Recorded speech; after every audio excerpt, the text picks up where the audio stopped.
And along the way, we look at how each successive regime in Berlin, from the kings and emperors of the Prussian regime through to the dictatorships of the 20th century, have shaped this extraordinary and vibrant city.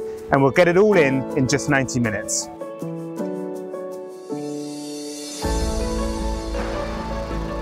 Hi, I'm John. I'm a context expert here in Berlin, a historian by training and background, and today I'm going to be introducing you to our new Essential Berlin tour.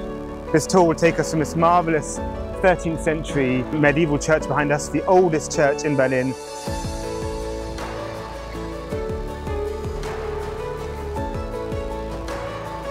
And lots of the museums over there.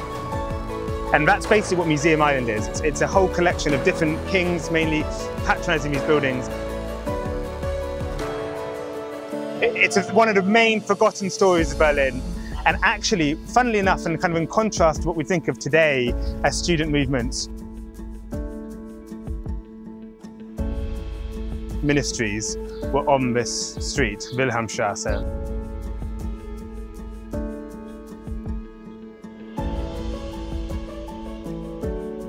This is the site of the very famous bunker. The bunker was originally built. This is the Holocaust Memorial. It's not meant to be pretty, it's not meant to be kind of adorned with detail or anything.